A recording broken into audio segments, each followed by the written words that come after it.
Welcome back to our podcast. I'm the gentleman accompanied by the disturbed Southern Belle. Hello. And in this episode, we will be continuing our cryptids by state with Georgia and Hawaii. So, starting off the list is the Altamaha. This is Georgia's own creature, as it is similar to the Loch Ness Monster.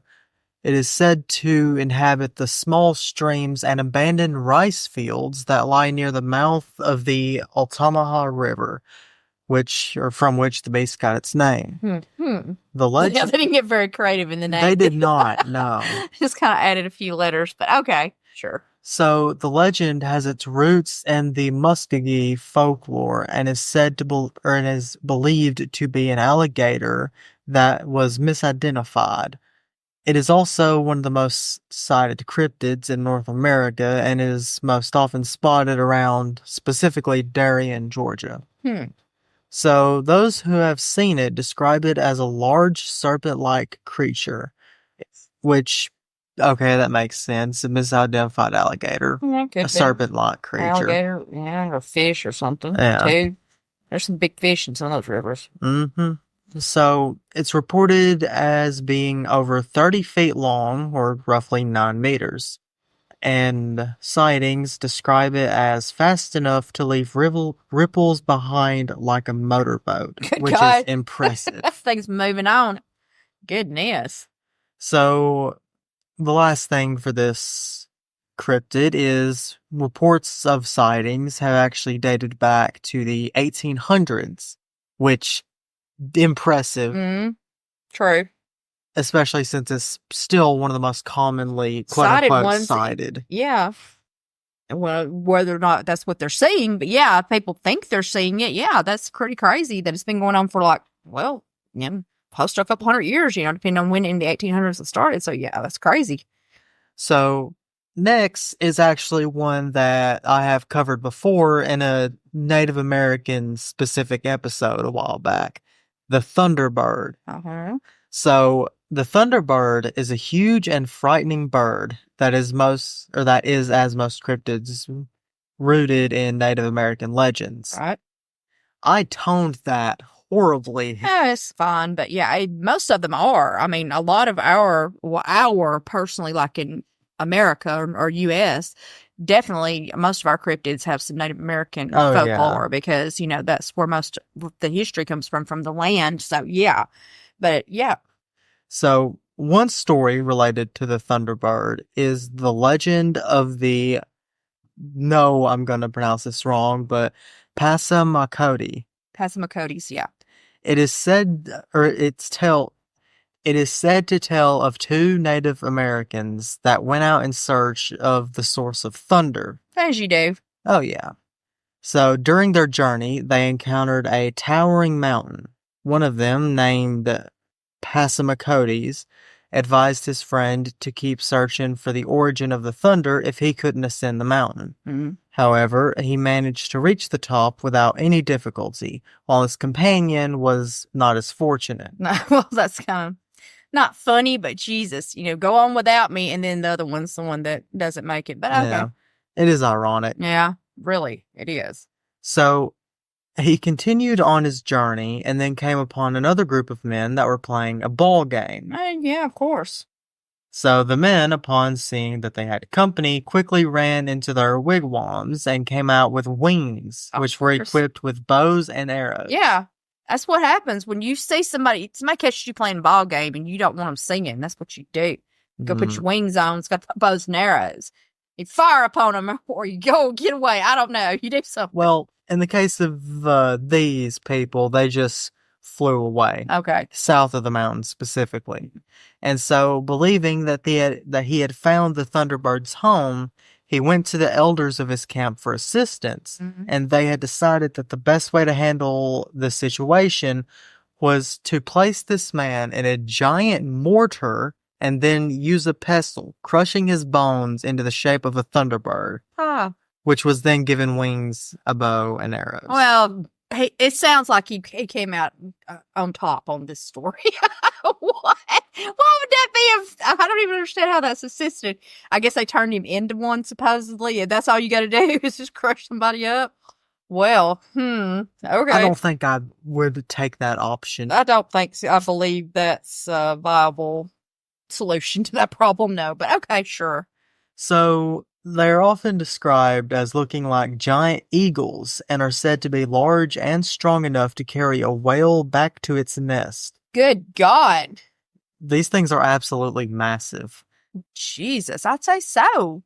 If they can carry a whale, I mean, even a whale, even a baby whale is big, even just like a small. So, yeah, I couldn't imagine any bird that could even, like a baby whale, could pick it up and tote it back to its nest. I mean, we're talking hundreds and hundreds of pounds or more. I mean, I don't even know its exact weight, but, they're huge. Well, there is said to be a legend of a thunderbird that battled a killer whale. Oh, of course. Why not? And it said that the two beasts fought so violently that they destroyed much of the land, knocking down trees and causing a massive amount of destruction. I would imagine so. If this is a bird that's big enough to tote a killer whale back, and you know how big a killer whale is, so yeah, if they were literally fighting, of course, I mean, I don't know if the whale was still in water. You would think it would need some water. I guess it could do some damage anyway because it's got teeth, but still, good grief. That'd be something to see. A freaking killer whale fighting a giant bird. That's not something you normally would walk upon. That is really not. It's crazy, but it's funny kind of to think about because that's like not anything I would ever imagine even being an enemy, like a bird and a killer whale. But okay, sure. So there's actually a reported attack tied to this creature. Oh my gosh. So in 1977 in Lawndale, Illinois, an attack was reported on an 10-year-old boy named Marlon Lowe. Okay. And according to the reports, he was playing outside when he was unexpectedly attacked by two large birds. One of the birds allegedly lifted him off to the ground and flew him around 30 feet or 9 meters until his mother, Ruth, appeared to rescue her son and scare the birds away. Good grief. But I don't know now, some of those eagles and stuff, now I've seen things where they picked up like little, smaller kids. Now I don't know how big, just being 10 doesn't mean anything. He could have still been a smaller child, but still, some of them are strong. So that could have definitely happened. Now, not being a Thunderbird, but still, yeah. But anyway.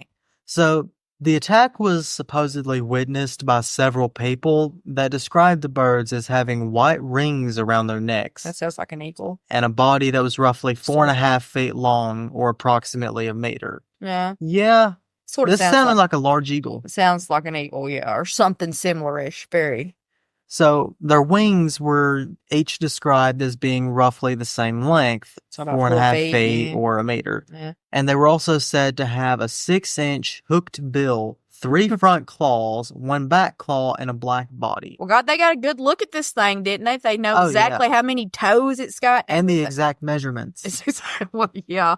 I'm guessing they're probably just guessing on that. Yeah. Well, I don't know. It may have been down low enough to where they could run up to it and got an estimate of their height compared to what it was to them. I guess. I don't know. Good God. Either way, that's a really good description. That is. That's very, very descriptive. They weren't playing around.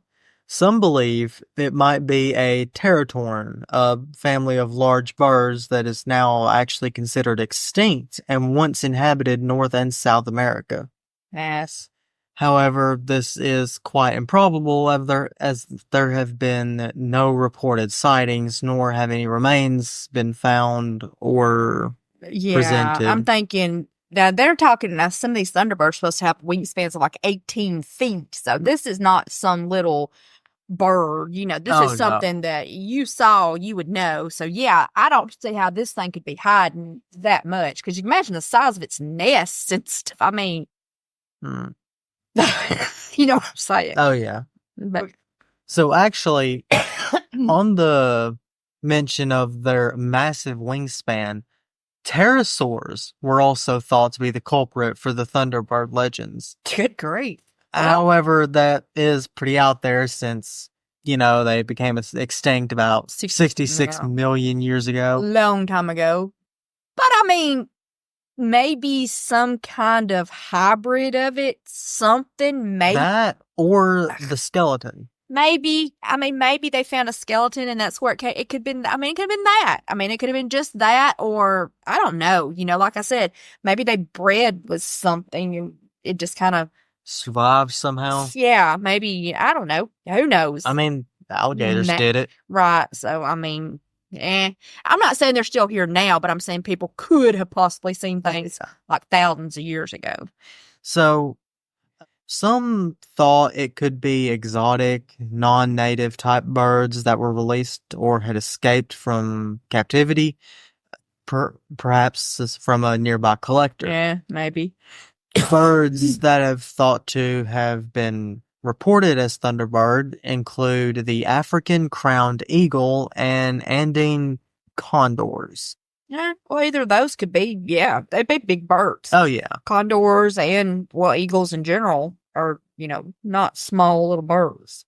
And as a last note here, the eagles are believed to have been the assailants of this specific attack. I think that so. That is what is widely recognized as the culprit. Yeah, I would think so. I don't know that it was, like some South African, it could have just been a freaking bald eagle that somebody just didn't know, didn't realize what it was. As we don't know, it could have been dark, and they just seen a bird and just saw, who knows. But good God.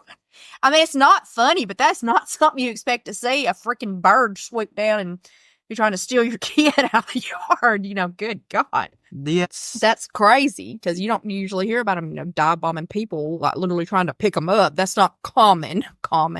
I don't imagine it is, no. But I guess avoid the Thunderbirds anyway. Yeah, that'd be a safe bet. Yeah.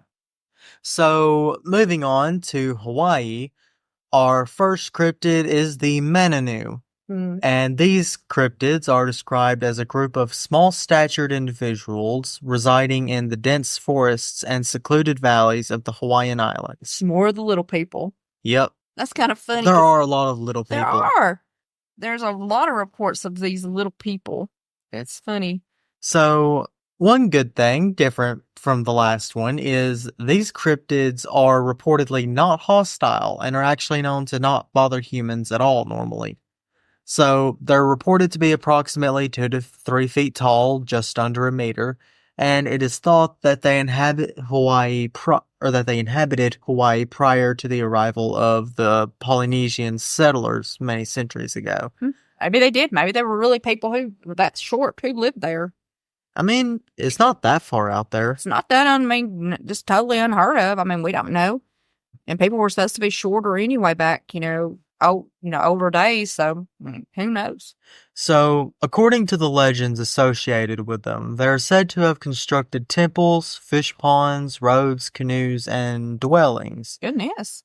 Very productive people. Yeah, so, they're actually thinking, like humans, more like humans would. If they're actually making temples and things, that means they would have some sort of a religion, you would think, and things of that nature. So that is interesting and different from most stuff. Oh, yeah. So, some of these structures do actually still exist. Oh, that's cool. And the craftsmanship that was used to make it is very well evident. Oh, that's pretty cool. They're not really mentioned in folklore, however, until after European contact with the island, so it's believed that they may be related to European legends of the brownies. Now, they sound similar. They-ish, because they're not really hostile. They're more mischievous right, sometimes. In most cases. They're not like usually actively attacking people. They rarely ever actually cause harm intentionally. Exactly. It's more like just moving stuff and aggravating things. Yeah. So, they're often described as being able to create and build large structures in a single day, which, that aligns with brownies. They are a very productive creature. They're supposed to be able to do crazy stuff just like very quickly, insanely quickly, especially considering how small they are, Yeah. So you'd think there would have to be some magic or something involved. No matter how well they work, just because of their size. But yeah, they're supposed to be able to do some crazy stuff. So, on to the next and last entry is the Kamapua'a. Yep. I am pronouncing all of these wrong. It is something like this. Kamapua'a. Yeah. So this is a half man, half pig, shape-shifting demigod. Woo-hoo, man, he sounds like a winner. Now all we're missing is the half bear part. Yeah, really. True. Kind of makes you wonder if they maybe got part of that from that or something, maybe. Oh, probably. There was actually a man-bear-pig legend. Well, I think it was a Native American one. I can't remember what it was actually called. That's probably where they got it from, but yeah. That's something for the viewer or listeners to check out, I guess, if they're interested. It's funny. But, also, for those who don't know, I doubt there's going to be any who don't know. This is a joke about South Park. Right. Yeah, but he's very close. Yeah. Anyway, but I don't know. We'll have to see how his description is, other than looking similar. Well, considering it's been given the volcano goddess trouble for many years. He's probably going to be fun. Okay, so, all right, let's hear about it. So, while he may be a bit odd looking, he's actually a trickster who is known for his quick wit, insatiable appetites, both carnal and culinary. Because who wouldn't want the half man? Well, he can shapeshift. So, Yeah. I mean, he can turn into anything. So, yeah. So, his amazing ability to get out of any difficult scenario. So, reminded me a lot of Ricky Loki from Trailer Park Boys. He Oh, can yeah, just talk his way out of actually. anything. It kind of makes you think of that, or Brer Rabbit or something. Yeah. Like I said, just immediately Yeah, makes me think of Loki. Exactly. He would be another really good one as well. Because Yeah. he is a trickster. Oh, yeah. Very well known for getting out of scrapes.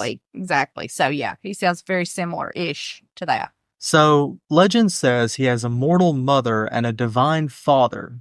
So, demigod. Right. That makes sense. He was said to have been born after a scandalous encounter involving a high-ranking chiefess and the god of wild boars.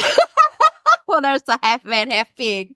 Yeah. We knew that had to come into play somewhere. God, this makes me think so much of Loki. This is the kind of crap Loki does. I know, because he turned into that mare, and oh god, y'all have to go back and listen to some of those episodes because it's so crazy, some of the stuff he does. Honestly, even if you don't want to go back to our older episodes, just look that up. It It is a is. crazy story. He does. He has some nutty mythology around him, but they are some cool stories. Anyways, so he is said to have burst forth into the world in the form of a squealing piglet. Because why not? And that he had been marked for greatness and mischief. Does sound a lot like you, doesn't it? Yeah. Oh my gosh. So he grew up to become a handsome demigod and was also known as a fearsome warrior and a cunning strategist. This is literally just Loki. Yeah, I know. This He's is very just similar. Loki. He is very similar. So he was also known to be an incorrigible ladies' man. Well, This is Loki. he has got this going for him. Even though he's half man, half pig, he can shapeshift. So I guess he could make his pig parts not there. And I don't know which part's pig and which I'm picturing the bottom half being pig part, but I don't know. Maybe he's got like pig nose. That's just kind of the first thing you think of, just because like werewolves and typical lycanthropy stuff. But anyway, it doesn't matter. Anyways, so one of his most famous exploits involves the volcano goddess, and it's said that they had a love-hate relationship. As they do always. Their union was said to mirror the fiery, explosive power of the volcanoes that are on the Hawaiian landscape. Okay. In some versions of the legend, they are said to be bitter rivals that are in a constant and eternal struggle for power over the islands. Mm-hmm. Standard stuff. Very much so. So, one showdown is described in this tale. Pele, the goddess, was said to have chased Kamapua'a across the length and width of Hawaii. While giving chase, she was also hurling molten lava and rocks at him. Well, yeah. She sounds like a lover scorn almost, but okay. Anyway. So, he didn't make himself an easy target, as he is a shape-shifting demigod. Mm-hmm. So he was able to transform into a fish and then a plant to avoid her detection. And then he went on to transform himself into a mighty boulder that could withstand her fury, which Considering she can throw molten lava, I don't think he would stand too well against that. No, I'm thinking she could probably do some damage to that rock too. Just, the sheer force she could probably throw out. But, anyways. So, the battle is said to have went on for days, the aftermath leaving deep gullies in the earth, which created new steam, vent, and lava tubes, which then ultimately reshaped the landscape of the islands. It is said that the terrain of the volcanoes still bear the scars of this epic battle to this day. So, yeah. Well, the outside of them are scarred, but I mean, it's just the way they're made. But that's a cool way to kind of tell the story of why they would be. So, why not, right? So, as mentioned earlier, he's not just a fighter, he is a lover. Oh, yes. Which led to stories of romance involving him and Pele. In these stories, they are described as being involved in a heated and passionate affair.